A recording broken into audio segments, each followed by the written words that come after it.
Good morning, good morning. It is time to rise and shine. My name is Haylee Jacob, and I'm your host for the Rise and Shine podcast. Welcome back to the podcast. I hope you guys are having a great day. Today is the third and final part of the Jireh series. I've really enjoyed making this series. I've really liked the topic. For me, it's something that's been really close to my heart. I've enjoyed that feeling of a streamline through in the episodes. So I hope you guys have been enjoying the series format as well. Let me know if you have or if you didn't enjoy it. Either way, you can email me. You can leave me a rating and a review on your podcast app. Or you can even send me a voicemail through your podcast app. It's really cool. I get to hear your voice and hear your thoughts and what you have to say. So let me know what types of episodes that you enjoy. Do you like guest episodes? Do you like a series? Do you like solo episodes? And then even you can let me know topics that you'd like me to cover or guests that you'd like me to have on. That'd be super fun. Okay, but you guys, let me know what you are enjoying so that I can, make these super enjoyable for you guys. And ultimately, it's for the glory of God, but I also want you guys to enjoy them. Also, today, guys, this is the 20th episode. Wow, I'm so excited. We're the big 2-0. I know comparatively, that's not a lot of episodes, but for me, I'm just getting started. 20 episodes fairly consistently. I've only taken a break 1 week. That's a big deal for me. So I'm really excited. So I'm celebrating today the 20th episode. And I'm excited and grateful that you guys have stuck with me this long. And I pray that many more episodes are to come. And I pray that God continues to use this podcast for His will. And I pray that it continues to bless you guys and bless others. All right. So, again, if you haven't listened to parts 1 or 2, we're talking about the word Jireh. And the word Jireh means God the provider. So, we've been talking about how God is all we need in life. He is our provider. He is enough. And it's really been on my mind right now, especially in the world in these days that's controlled by consumerism. It's filled with pressures to do certain things, be a certain way, do so many activities, being pulled every which way. And it's just, you feel like you yourself, there's not enough of you to do all the things that are required of you. And how am I going to do this? And how am I going to provide for this? And how am I going to be at 3 places at once? And it gets a little stressful, but what He's been speaking to me and what I want to share with you is that He is enough. He is enough. That's it. So how He's made us, we're enough. Now, we're not perfect. We're sinful people, but you don't have to do all these things and be in so many activities or whatever. You don't have to do all those things to be enough for God, because He loves us and He is enough for us, and that makes us enough for us. Does that make sense? We're still sinners. We still need God. We still have to repent of our sins. I'm not saying we're enough so we don't need God, or we're enough so we can do whatever we want, but that those pressures that say oh, you're not doing enough. You're enough because God is your Father, and through Him we can do all things and we have strength. So I just wanted to encourage you, but today we're going to do our third installment of this topic. In the first part, we talked about how God provides everything we need in life. He knows our needs before we even ask them. And then in part 2, we talked about how He wants us to ask Him, though. He wants that father-child relationship with us, and He wants to bless us. So today we're going to talk about having the faith to know that He is enough. Yes, God is enough. We can ask forever for the things that we need. And now we have to have faith that He is enough. So grab your coffee, find your comfiest chair, and let's rise and shine.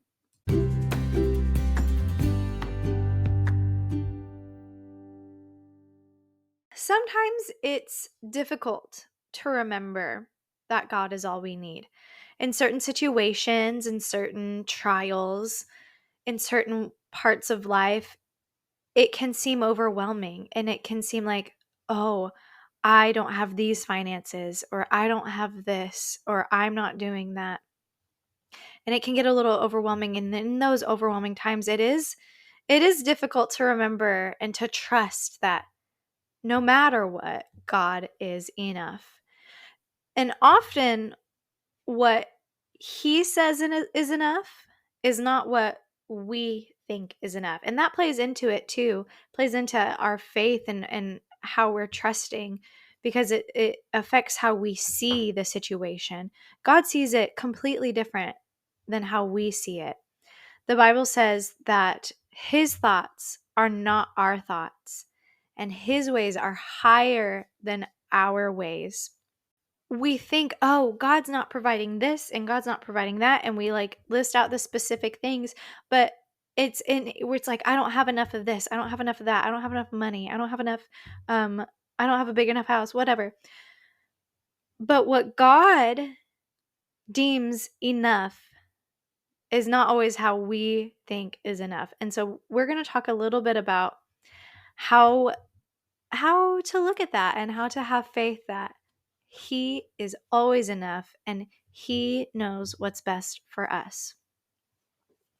Several episodes in a row now, God has reinforced what He's been speaking to me with Bible reading and my personal prayer time. I've been hearing in Bible study, I've been hearing at church, I've been hearing on YouTube or on podcasts. And so in our church's Bible study, our Wednesday night Bible study, we've been talking about faith there for the past several weeks too. And so it's really encouraging too, because I feel like, okay, I'm not the only one feeling this way. I'm not the only one feeling like, okay, I have to trust and I have to have faith. Lord, give me the faith to have faith, right? um, and but it is encouraging when God tells you something and then He confirms it.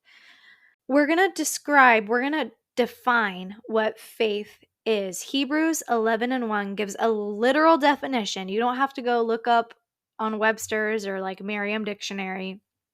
The Bible's got a literal definition for you. It says, now faith is the assurance of things hoped for, the conviction of things not yet seen. So faith is knowing and trusting and believing that the things that you are hoping for, the things that you are praying for, the things that you haven't yet seen but are believing for, faith is knowing that those things are going to come into fruition. Faith is knowing that God provides for you even if you don't see it yet. Faith is knowing that God is a good God, that He is only going to give you good things, right? Let's talk about the 40 years in the wilderness, okay? The Hebrews. It's a story that I've been kind of thinking about lately. I've been reading some fiction books, the Left Behind series. I've been reading the Left Behind series my first time through. So I'm a little late on it, I guess, and they were talking about the Hebrews in the wilderness and the manna. And that story, it encompasses so many miracles. And those people in those 40 years saw so many huge miracles happen right before their eyes.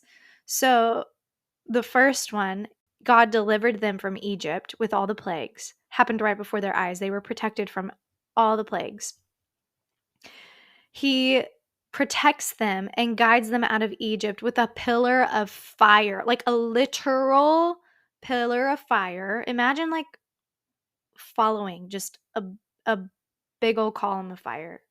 Like, I'm not, like, not metaphorically, literally. And that's what's guiding you to where you're going. He split the Red Sea. He then closed it on the Egyptians. He fed them. Guys, every single day it rained down bread, like manna, which was they kind of think it was like this wafer type thing. It was like honey tasting, and it was like a wafer. It was a bread type thing. Bread literally fell from the sky. Their water came from a rock. All right? All kinds of miracles. Moses went up to the mountain to get the 10 Commandments. They witnessed being healed from serpent bites. All kinds of things. All kinds of physical things that they could see happen. And they still didn't have enough faith that God would provide for them. Oh my gosh. Like, when I think about it, I'm just like, yeah, this is us sometimes. this is how we can be sometimes. This is how his children can be. We're kind of stubborn, and we see all these things happen, and we're like, "Oh, but God still hasn't done this for me, so it's hard to believe." Or he didn't do it the way I wanted it. Or I want to take it into my own hands, which is what they did. The Hebrews, the Israelites, wanted to take things into their hands so badly that they built their own idol. They made their own golden idol. Why? I don't know. Because they saw who God is firsthand. Moses literally, and this happened while Moses literally saw the backside of God, like literally saw God. Now, it was not the front, it was the back. But while he was literally seeing God, they were down there like melting gold to build a cow. Um, yeah, guys. Uh, like, it's just, it's shocking to me. But I mean, I wasn't there. You know, who knows how I would hope that I would have faith in that situation. But it's shocking to me. But at the same time, I see that kind of stubbornness in me. I see that stubbornness in his children. They wanted to take it into their own hands, so they built their own idol. They felt like, oh, well, even though God gave us this, this, and this, and did this, this, and this for us, he still hasn't done this. So it's hard to believe. Okay. It's hard to trust him because he still hasn't done this thing, even though he did all those other things. They forgot. It's like they had short-term memory, guys. Like, they should have had extra faith because they physically saw, they saw it with their actual eyes, all these things that they hoped for given to them right in front of them. It was given. Their definition of faith wasn't even the conviction of things not seen. They saw them. They saw all these miracles happen before their eyes, and they still were afraid of some giants in the land. They still wanted to build their own calf. They still like moaned and groaned about eating manna every day. We're like that sometimes. I'm just, sitting here like, thinking, yeah, sometimes what God deems enough, I'm going to say it again, is not what we think is enough. They still wanted more, and they didn't have faith that God was Jireh. They didn't have faith that he was going to give them the land that he promised them. Even though there were giants in there, they didn't have faith that God could defeat those giants, even though he defeated the Egyptians, even though he healed them from serpent bites, even though he fed them miraculously every single day. We have to have faith that God will provide for us. We have to believe that he holds us in his hands and he won't let us fall. He wants to bless us. He loves us. We're his children. He only wants good things for us. Like I said in the last episode, I've been in the Gospels a lot lately. And something that's been sticking out to me is how many times Jesus said two different phrases. The first one, your faith has made you well. And the second one, O ye of little faith.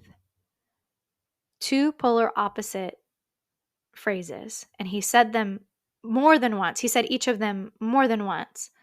Many of the miracles he performed were followed or preceded by one of these two phrases.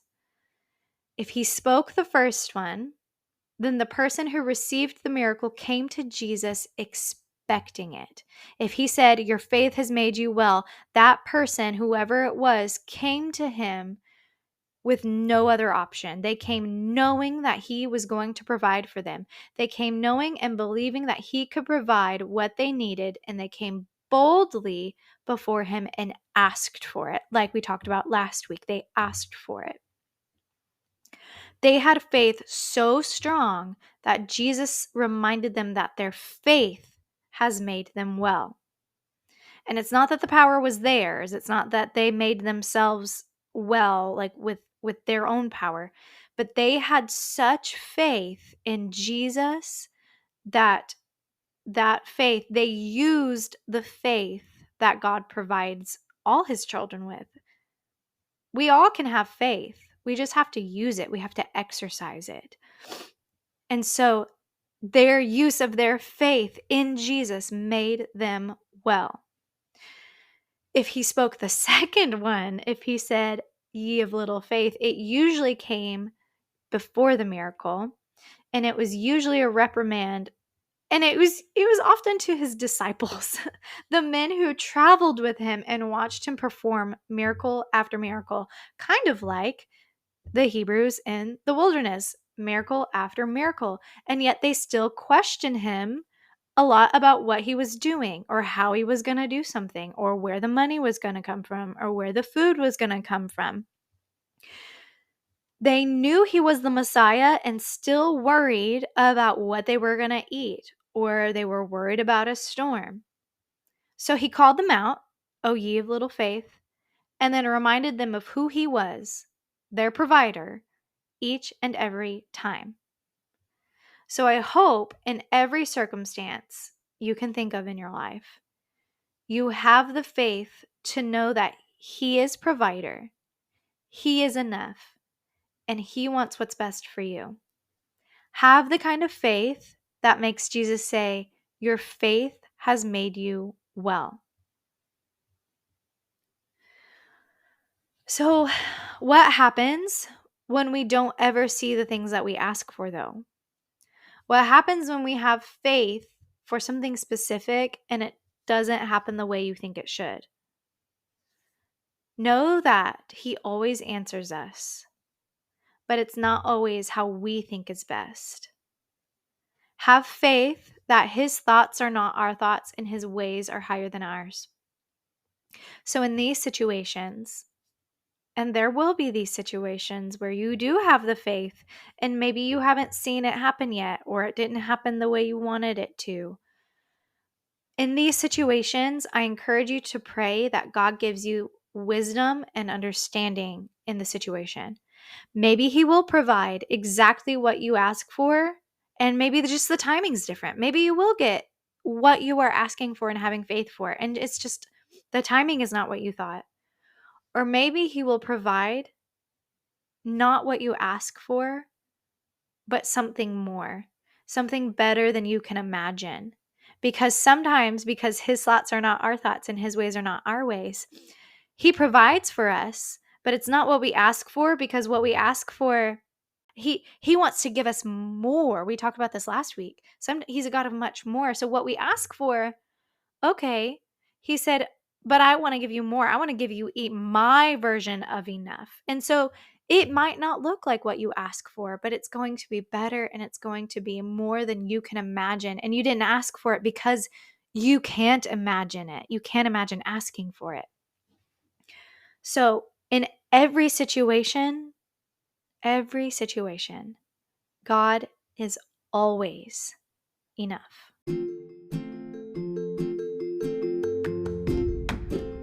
Thank you all so much for listening, and if you enjoyed this episode, please share it with your friends and leave a review. You can also subscribe for new episodes every Monday. If you have any questions or topics you'd like me to discuss, you can send me an email at haylee.riseandshine@gmail.com. That's HAYLEE and the word "and" is spelled out. Or you can send me a voice message on your podcast app. Simply go to the show or episode page and click on the link that says "Send in a voice message." Now, go out there and shine your light.